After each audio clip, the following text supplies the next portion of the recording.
Oke guys, ini adalah trading terakhir ya pada hari Jumat ya, pas NFP ya. Itu udah sampai anjlok sini. Oke. Saya nggak tahu kalau bakalan naik lagi. Cuman udah kena TP sih. Aman.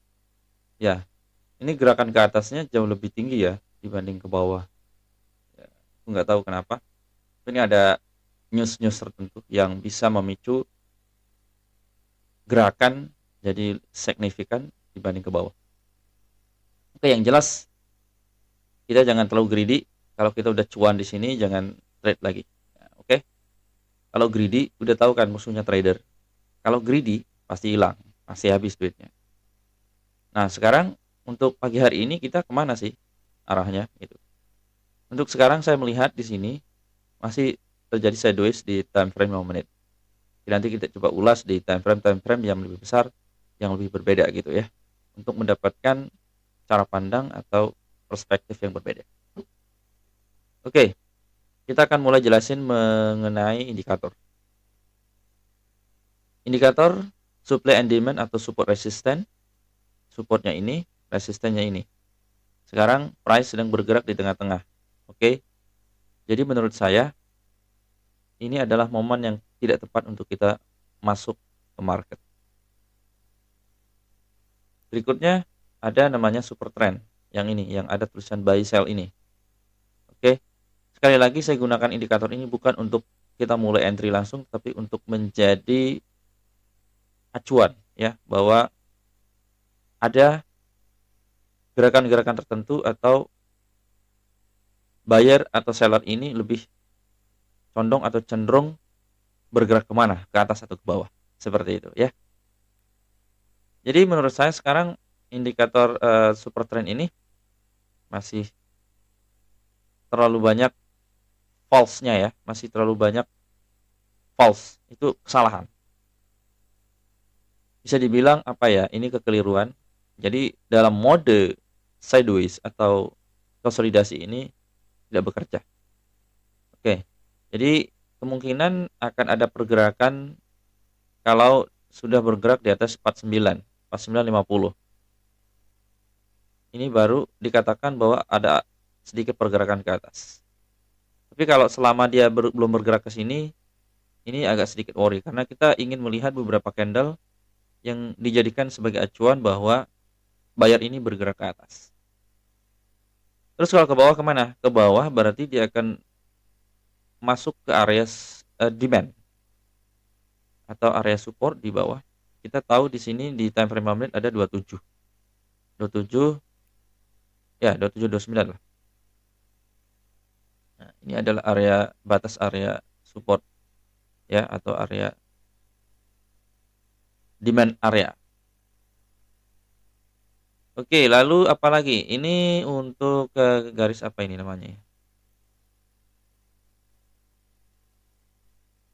Candle Akashi ya.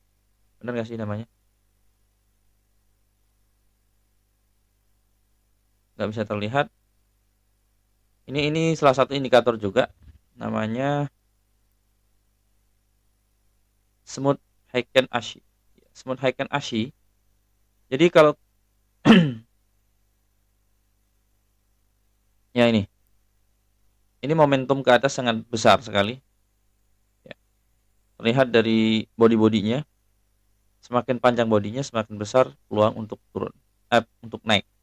Kalau untuk yang warna hijau ini. Oke, seperti itu. Sedangkan sebaliknya yang merah juga sama memiliki momentum yang sama. Nah, ini. Oke, dipicu dengan kita bisa melihat di sini. Sebentar. Ada super trendnya juga. Kalau kita hilangkan dulu.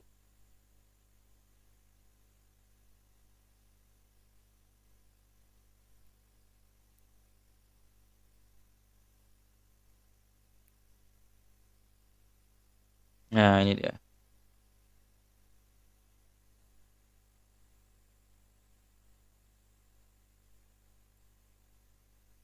pakai yang ini aja, ini lebih kelihatan bagus. Nah, ini juga dipicu atau diberikan signal oleh super trend bahwa arahnya turun ketika di sini. Nah, setelah sampai sini dari 49 ke 41 lumayan. Oke. Nah, kemudian yang kedua di sini ada area supply. Oke, area supply. Cuman di sini agak rancu karena candlenya agak aneh. Berarti harus menunggu beberapa candle ke bawah untuk bisa melakukan posisi jual. Oke, setelah sampai sini super trend memicu untuk sell, kemudian Heiken ASI juga mengeluarkan grafik-grafik merah ya. Ini informasinya turun. Lalu saya punya satu apa ya? Ini ada berapa saya pakai ya? Oh ya, moving average ya. Moving average di sini oke, dia akan bergerak. Moving average ini agak lambat ya. Moving average ini agak lambat. Jadi kalau saya akan cek di area, bentar ya. Ini karena moving average lambat, jadi kita gunakan satu indikator lagi. Coba ini.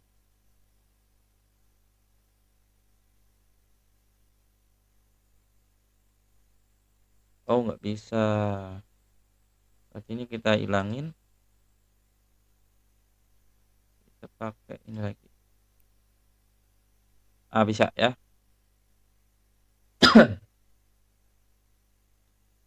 Ini juga lambat juga ya. Lambat juga karena dia akan mengeluarkan breakout signal setelah sampai sini. Jadi dia terlalu lambat. Oke, jadi yang bekerja satu ada indikator supply and demand atau support resistance. Kedua, super trend. Lalu ya kalau kita melihat candle di sini agak rancu tadi seperti yang saya katakan. Jadi saya tidak melihat double top yang bagus di sini. Jadi mungkin saya juga akan menunda untuk buka perdagangan di sini. Oke. Di akhir saya akan memberikan kesimpulan kita akan sell apa buy. Makanya tetap stay di sini ya. Oke, kalau kita lihat di time frame yang berbeda. Time frame yang berbeda, guys.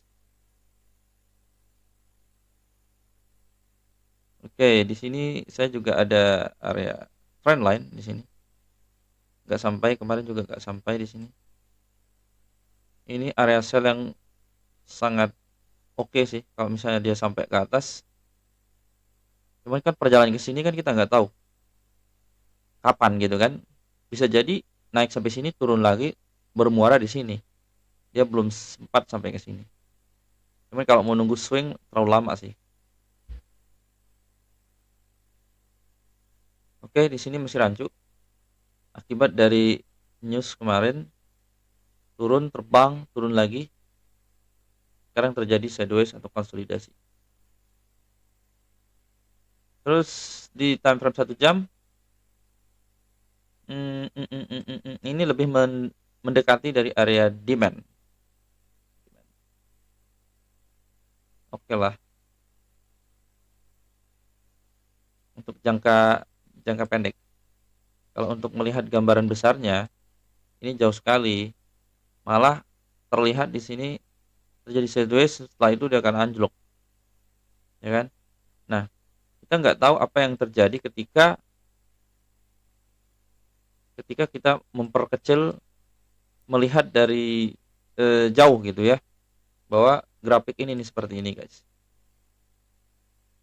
Kalau saya kasih gambaran, ini grafiknya secara garis besar ya. Ini kan area ini menjadi area demand kan, ini supply-nya. Kalau jauh. Nah, ini kan. Nah, sampai sini dia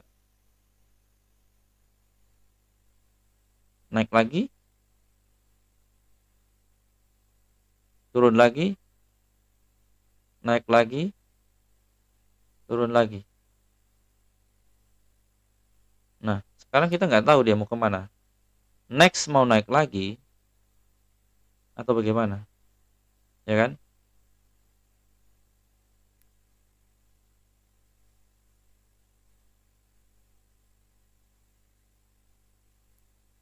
Jadi kalau kita tarik garis di sini,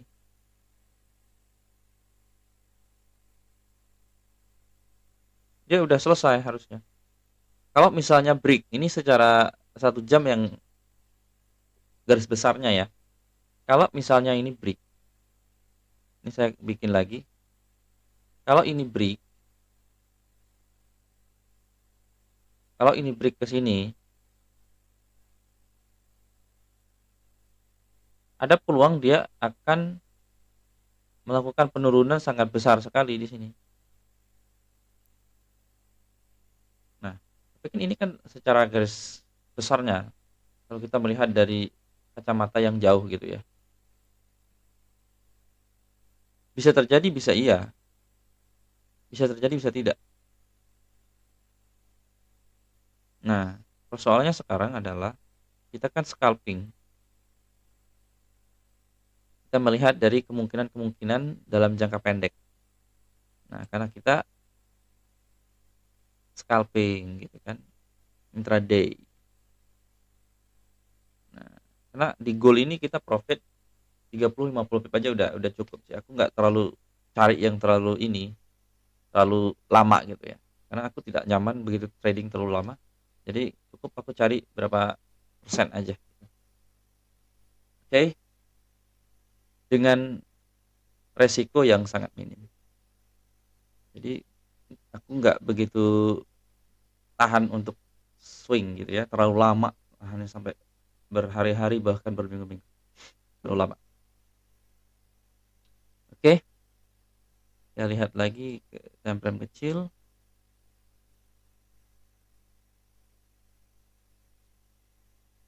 Nah, ini terjadi sideways.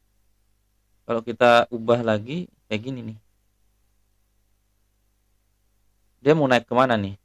Sini atau mau turun? Kalau mau turun berarti dia akan ketemu sama area support di sini, kayak ini ya, area support di sini. Sempat diturunkan harga ke 24, lalu dia naik lagi.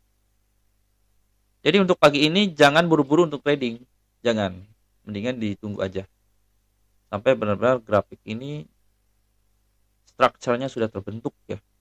Kalau ini kan belum terbentuk, ini namanya strukturnya. Momentum belum ada. Ngerti nggak sih? Momentum. Ini nih, momentum kayak gini nih, guys. Jadi harus terbentuk pola-pola seperti ini. Jadi kalau belum melihat momentum, ya sudah jangan dulu. Jangan dulu. Jangan dulu trading. Kita bisa perhatikan dari candle juga. Oke. Kenapa harus jangan? Ya ngapain trading kalau momentumnya belum ada? Benar nggak? Ya udah sekarang tidak sia-sia kalian menonton video ini. Jadi kalian tahu kapan trading yang benar gitu. Kapan waktu trading yang tepat. Jadi kalau belum ada momentum, ya sudah, nanti saja. Oke, thank you. Jika video ini bermanfaat, silahkan bagikan ke teman kamu yang saat ini sedang belajar trading, yang baru mulai.